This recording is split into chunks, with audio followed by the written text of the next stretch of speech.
What's up, ladies and gentlemen? Chuck Kohout here with Always Be Closing Power in the Creative Real Estate Club. Go ahead and smash that subscribe button for me, and don't forget to hit the little bell so you know every day when we drop a new video. Today we're going to define a few more terms for you. Elvis? Escrow. Escrow. It's a vegetable. Italians eat it. It's great in soup with beans. No, I'm just with you. It's a sub-account held at your mortgage company, and when you make a mortgage payment, you're making more than just a payment for the principal and interest. You're overpaying in order to cover the property taxes and insurance, which are paid quarterly or annually. That money is held in a sub-account at your bank, which is an escrow account. Next definition. First mortgage.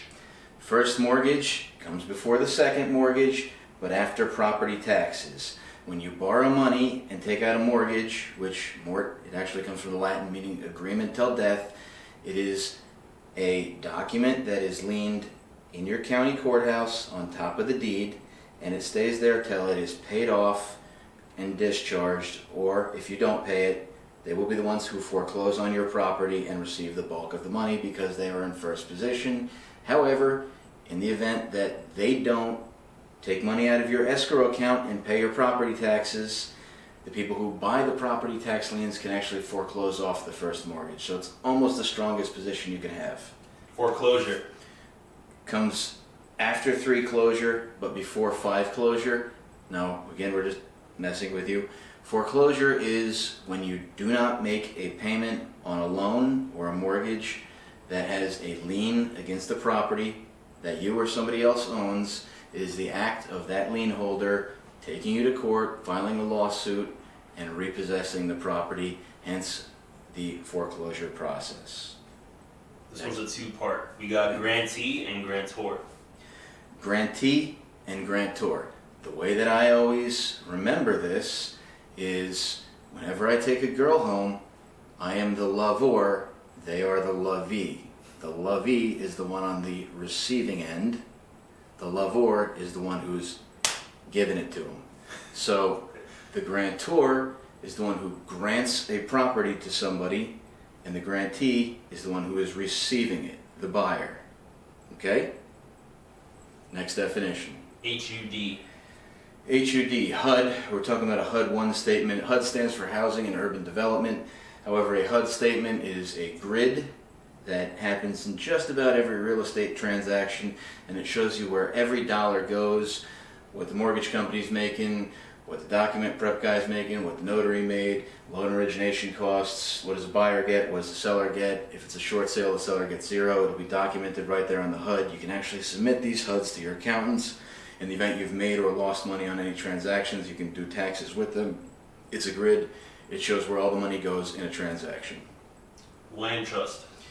Land trust is, in my humble opinion, something that's much more powerful than owning a property in your name or in an LLC, because a land trust does not have a tax ID, and it does not flow through onto your Schedule C or E like a typical LLC would.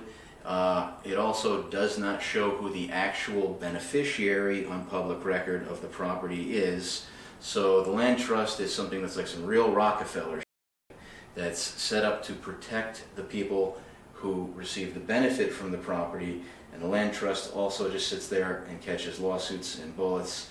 And there's a trustee who is in charge of receiving all the mail and lawsuits and bills and everything else for this particular property, and there's a beneficiary who receives all the financial benefit. Furthermore, and this is where it really turns into some Rockefeller, land trusts never die. So when you pass on, the trust lives on. Unlike an LLC or a regular property that you would inherit, there is no inheritance tax, so there's generational skipping wealth, and there's no transfer tax. So there's 2 taxes you actually avoid every time you put a property into a land trust, and this is how you amass tremendous wealth over the years through your family. I actually had to research the Palisades, which were bought by the Rockefellers, to figure all this shit out, and it took quite a bit of researching and a lot of money to set up some trusts. Beneficiary and trustee. Beneficiary and trustee, we kind of went over this again with the land trust. The trustee is exactly what it sounds like, a trustee. Like a trustee sidekick, It's somebody who the beneficiary trusts.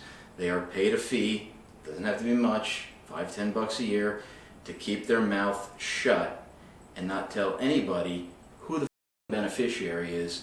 And even if they're hauled into a court of law without a court order, they cannot legally disclose, under penalty of jail, who the beneficiary of that property is. Beneficiary, again, is somebody who receives the benefit, all the positives, from the ownership of that property without actually owning it, because the land trust owns it. So if you own a property in a land trust and you get sued, this is how you respond. Crumple it up, throw it out, keep moving. Alright, this one's a three-parter. Lease, leasee, and leaseor. Okay. Lease is a piece of paper that a landlord or property management company and a tenant would put together to rent the property. The lessee and the lessor, again, we're going to go back to lovee and lovor. The lessee receives, the lessor gives rent to the lessee. So again, think about lovee and lovor. It's time to smash. Alright, last one is lien. Lean. That's when you just feeling cool as shit. You fold your arms and you lean back and you're all gangster. Or, and that's not really a bad way to like remember it, let's pretend this is a deed behind me and I am a mortgage note or an unpaid tax bill or maybe a mechanic's lien, you didn't pay your plumber. What they do is they fill out a piece of paper, just like a mortgage or anything else. They go and they file it at the county courthouse and it sits on top of or liens against that deed.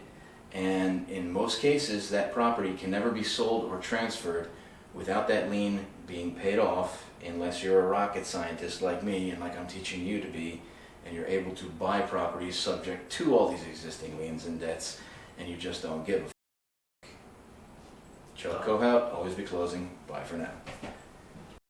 Alright guys, that's it for this video. I hope you found it educational and helpful. If you didn't, or if you think we could do something better, please comment down below and let us know. That way for the next video, we can do something better that you guys actually like. There's a lot of terms out there that even Chuck doesn't know, but if you're going to be doing this creative real estate thing, you have to make sure that you know all this stuff and stay educated, because your investment might turn anyway. So you got to make sure you can find a way that you can make money with it. Hope you guys enjoyed it, and we're going to be holding a poll this Friday for the next subject that we're going to be covering on our next videos. This is going to be a reoccurring thing. We're probably going to make a playlist of the definitions video and just keep going with it. But anyways guys, thanks for watching and see you in the next video. And remember, action is your most valuable asset, so do. Peace.